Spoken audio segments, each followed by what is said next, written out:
Hi, this is Emerald, and welcome to the Diamond Net, and today I want to talk to you about how to heal from trauma.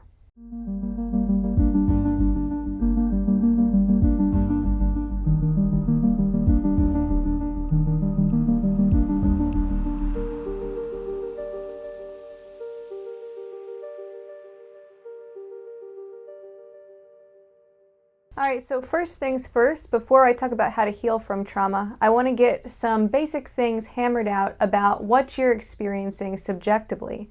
A lot of times what our problem is when we're trying to heal from something is that we tend to be too abstract, or we tend to complicate it with notions that we've learned out of like textbooks and various other resources, and we hardly ever think to look in our first-hand experience. So in our first-hand experience, you have to understand that the content of our awareness is mostly consistent of 6 things. Now, I've had a couple people say that, we have more than just those 6. There are more sensory experiences, but those are things that I'm not aware of personally. Like, there's nothing that I'm actually aware that I'm experiencing. So I'll stick with that, but if you experience some other sensory ability, then that can be something too. All right, so primarily, what you're experiencing is your 5 senses and thought, and all of that is being perceived by your awareness.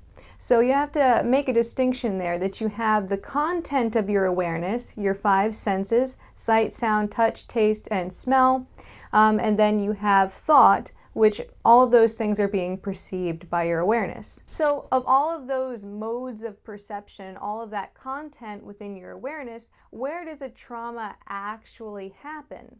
Well, a trauma happens in 2 different areas. You have to think that because trauma has an emotional element to it, like where in those things are emotions actually located? So if those are the only things that we're experiencing, how do we know how we feel? So the thing about emotions is that it's actually a combination of 2 of those things, which is thoughts and sensations. So touch sensations, feelings in the body. So this is going to be very, very important to remember for later, because this is going to come back up when we're actually going through the process. But first I want to talk about a few other things. So one of those things is that I want to talk about how a trauma is actually created, how a trauma comes to be. Now, normally we think when somebody experiences a trauma or has a traumatic wound of some kind, that it's actually directly caused by the external experience. So for example, maybe a common trauma that people might experience would be like you get made fun of as a kid. And so people tend to think, oh, I was made fun of as a kid and that caused trauma for me.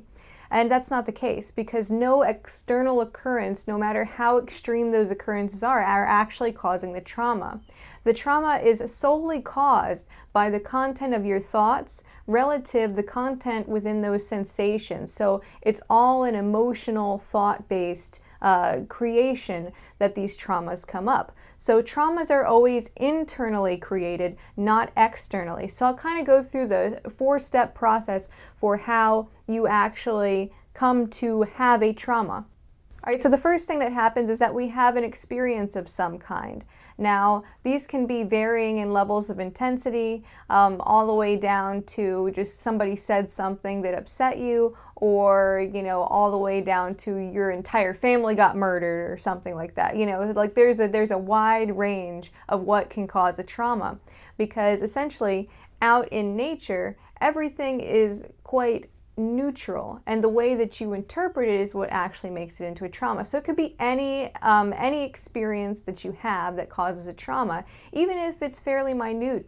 In fact, there was even a story where somebody had sustained a trauma from a parent leaving to go to the store, even though, they were fine. They came back a few minutes later, they weren't unsupervised, nothing actually bad happened, but the person still years later was experiencing the neuroses and the complexes as an effect from that, because in their childhood mind, they had already made that situation mean something negative. The second part of the process of how a trauma is created is that an emotion comes up, usually a very, very strong emotion, usually a strong negative emotion. So we feel bad because of the experience that we just experienced, or maybe we feel confused or some other emotion that's just too big for us to handle. The third thing that happens is that we create a label and a thought about our experience, about our emotion, and about ourselves in relation to that experience. So we have a lot of beliefs and thoughts coming up all at once in relation to that experience, and they all kind of get crossed up together. So basically, it's these beliefs that we come out with relative to those things that makes us resistant to the emotion that we just experienced, and it makes us sort of tighten up so that we don't have to ever experience that strong negative emotion ever again. So it kind of erects a protection mechanism from the emotions and from the negative situation that was experienced. And that's what creates the trauma. So the fourth step is that the trauma is solidified. So basically, because of your thoughts and your beliefs being a particular way, and because of you being emotionally avoidant and avoidant of a particular situation, it's all of those things together that creates and cements a trauma. Now, this truth can be a little bit difficult to stomach because we don't like to think about a trauma being something that we create ourselves. It feels a little bit like victim blaming, like, oh, are you saying that I deserve this trauma or that I'm somehow to blame for the negative situation that happened to me? And that's not what I'm saying at all. But what I am saying is that healing the trauma is 100% in your control. It's nothing that any external person has over you. It all can be fixed from within you, and it's the only way that it can be fixed because it can only be fixed in your emotions and in your thoughts. So don't fall into the trap of thinking that something external to you is preventing you from healing from trauma. Traumas are always created internally, and traumas can be solved internally as well. Now, in relation to the point that we create our own traumas, we might think, well, why does my mind do that to me? Why do I do this to myself? Isn't that just the stupidest thing ever? You might be tempted to kind of judge yourself for creating your trauma. But you have to keep in mind that this is done for a positive reason. It's done to serve you. It's done because your mind wants to protect you from having those experiences again. So basically, it's going to erect all of these protection mechanisms, but it'll do so from an unconscious place. And because it does it from an unconscious place, it works at cross purposes to your personal happiness and fulfillment. So traumatic wounding and complexes and neuroses that come up, they come up because those are protection mechanisms that your psyche is using to protect itself from harm. The unfortunate thing is that it just makes those aspects of reality and those aspects of your psyche and your personality unconscious, and they become part of the shadow. And when things become part of the shadow, they start to control the personality in ways that are less than optimal. So what a trauma wound really does is it makes us unconscious to certain parts of ourselves. And sometimes these trauma wounds occur really early in life. And so we never quite know what we're missing. And so there's like parts of us that are kept as like a really, really tiny, small person. And you'll find this a lot in Freudian psychology, this idea of being held back. And that's because you have parts of your personality that were never integrated into your conscious mind. You were never aware of these parts, and so they never got to develop normally. But luckily, with awareness, with heightened awareness, you can heal from these traumas. So I'll give you a little bit of a personal story of mine.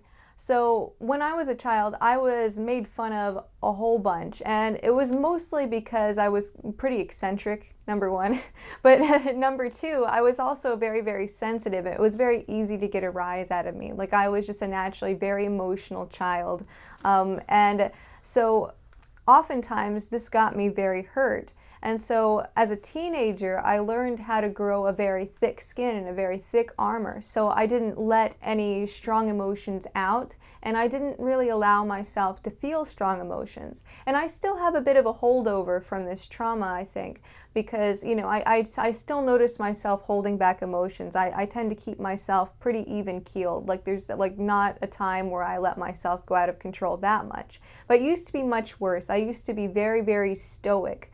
And so basically anything that would have painted me in the light of being a sensitive person or being somebody who cared too much, I was automatically in resistance to that because I related it to the painful emotions from my childhood.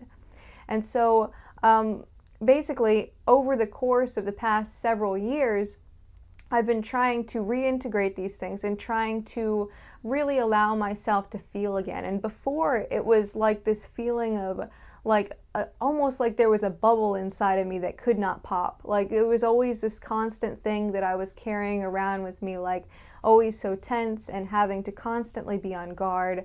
And, you know, luckily over the years, I've been able to extend my awareness onto this thing, and it's been dissolving little by little by little.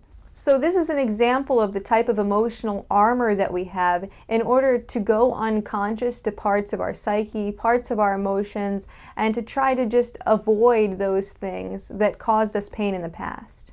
And another trap that I sort of fell into when I first started trying to heal from my traumas, the vast array of them, it wasn't just this one, is that I would read up a lot on psychology, and I would understand why I was experiencing things on an intellectual level, which was helpful for me. It helped me get my bearings, and it helped me feel a little bit more like, oh, other people have had these issues too, and so, you know, I'm not this weird pariah of a person having this problem.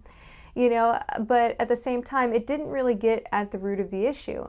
And it's because thoughts can actually have a very, very strong effect on your emotional, on your emotions. You know, basically your emotions come up as a sensory experience in the body.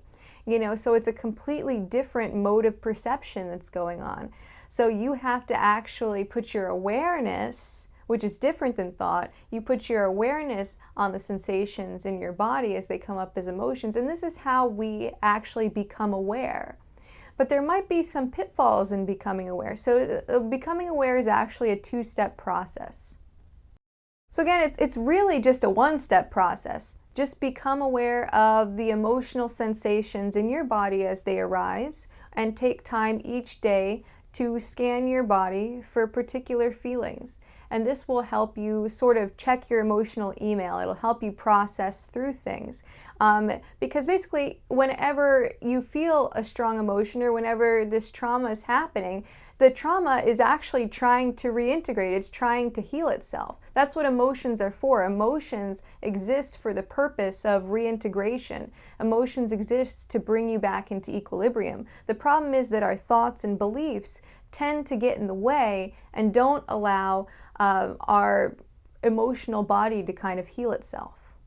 So if you can skip to the last step, just become aware of the emotions as they arise in your body. But oftentimes people have other thought-based barriers to actually doing that. And so let me go over the first step, which is to let go of all limiting beliefs, thoughts, and assumptions. So let's take a look at beliefs and assumptions. Beliefs and assumptions basically work great for just doing practical things in reality. Like if you have a set worldview and you know how things generally work, then, you know, beliefs are pretty easy to go back to, and you don't really have to like kind of reinvent the wheel. So that's a positive thing about them. But on the flip side, beliefs sort of make you go unconscious to aspects of reality because you're so used to experiencing them. You know, you kind of look over all of the nuances and all the subtle differences that happen moment to moment. Like I remember a quote one time talking about like if you go into a garden looking for a diamond ring that someone dropped, you're going to totally miss the garden. You know, and that's basically the main issue here is that you get so used to interfacing with reality in a particular way that you kind of go on autopilot. You don't notice what's around you. You're not aware. So your awareness sort of dims out with beliefs. And that's what happens when you're experiencing a traumatic situation and your thoughts orient a particular way toward that emotion and label it as negative, then it will never go back to it and never process through it. And so a trauma becomes like a loop that you're just stuck in. So for this, it's incredibly important to empty your cup of all thoughts, beliefs, and assumptions relative to the trauma and relative to yourself. All right, so I'm going to go ahead and go over 3 common limiting beliefs to go over that would stand the most in the way to healing from trauma. All right, number 1, and I touched on this a little bit earlier, There's this overarching idea in our society that emotions don't exist for a practical reason. They're mostly there just because they are, or maybe they're even a sign of weakness, or, they're just something to express. But emotions are actually the mechanism through which we heal from trauma. So when a negative emotion comes up, it comes up because it's trying to bring you back into emotional equilibrium. It's trying to bring you back to your most natural state without all the complexes and neuroses and problems. So instead of thinking about emotions as being positive or negative, or, oh, I shouldn't feel that way, or I should, think of them all as valid and think of them as primarily functional. They are doing whatever they need to do to bring you back to the state of greatest well-being that you're capable of. So this might be a little bit difficult for people because we're used to labeling things as good or bad, or I like this, I don't like that. We're very used to labeling things like that. So we might have a knee-jerk reaction when an emotion comes up, like, this is a bad emotion, I shouldn't be feeling this way, or, whatever it might be. Don't think about your emotions as having anything to do with you particularly. So sort of detach yourself from your emotions. Just be the observer of your emotions and make them mean nothing about you. Just shine pure awareness on it. Don't think about it. Don't think, oh, this means that I'm this way and that means that I'm that way. Don't do that. Just watch it like you would watch a phenomenon in nature. Watch it like you would watch a sunset or like a volcano erupting. Now, those two things are two totally different things. You, of course, wouldn't want to be too close to a volcano erupting, but in that sense, you can just notice them as natural phenomena. The only difference between your emotions coming up and a sunset happening or a volcano exploding is the fact that one is an internal natural occurrence and one is an external natural occurrence. But again, internal and external are really quite arbitrary. They're all just part of nature. So think about emotions in the sense that they are always valid, they are always functional, and they're there to serve you. Another limiting belief to bust through is to think about your complexes and neuroses and all the other various things as bad. As I mentioned before, they exist to serve you as well. Just like your emotions exist to serve you, all of the emotional baggage that you carry around day to day because of the traumas that you've experienced, they exist to serve you. They exist to keep you out of those traumatic experiences. Now, granted, from a state of unconsciousness with no awareness, they're going to wreak havoc on your life, but they exist primarily for your benefit. So what you want to do here is you want to find exactly how your particular neurosis or your particular complex is actually serving you. Like, for example, I used to have victim's mentality very, very bad. So I would think, oh, the world is against me, or of course that would happen to me, or I can't do this because of this reason. And I was really quite unconscious to the fact that this was actually serving me in a positive way. So for example, because I had the victim's mentality, it kind of allowed me to abdicate personal responsibility that would have overwhelmed me. So because I was feeling overwhelmed by personal responsibility that I'd have to take by saying, oh yeah, actually maybe this is my fault, or actually maybe, I do have control over these situations and I just like to pretend that I don't. So these various complexes and neuroses might affect you in various unconscious positive ways. Now this is one thing, don't judge this. This is a very, very human phenomenon. You can find it all over the place. But it's important to become aware, because then you can either let it go, now that you've become aware of the reason why that your trauma is there. You can let go of your beliefs like, oh, I need to have victim's mentality in order to get this particular end. Or you can find a different way to go about meeting whatever need that the trauma is meeting. So basically, you're going to have a really hard time letting go of your trauma and actually focusing on your emotions and healing from them if you still have beliefs in your mind that reinforce that trauma, and if you still want it at a deep unconscious level. Now again, a lot of people don't like to think about it this way because it feels like, oh, does that mean I'm to blame for my trauma? No, it doesn't. Whatever happened externally to you is not your fault. But at the same time, you have complete and total control over whether or not you heal from trauma. And so you have to let go of all of the beliefs that might keep that trauma sticking around.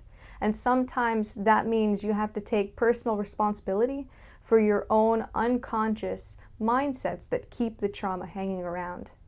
And the third type of limiting belief, and I think this one is the most all-encompassing, is letting go of limiting beliefs about yourself and your relationship to reality.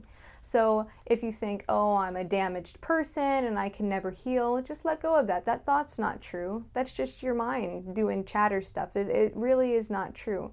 You know, there's always a way to heal. There's always a way back to your center. And so it's important to let go of those type of limiting beliefs, or you think, oh, well, you know, I'll just never be good at what I want to be good at, or I'm just never going to be the type of person that I want to be. Just let go of the negative self-talk, because that is going to keep you from healing from trauma, because it will always get in the way. So let that go if you possibly can. But even if you can't let that go on to the next step, which is the final step. It really is the heart of the method. So the heart of the method is really pure awareness. So allowing pure awareness to focus on the emotional sensations that come up in the body. Just suspend the thoughts. Let the thoughts rest for a while. You can think about the thoughts at some other point in time, and they might pop up here and there, and just let them be.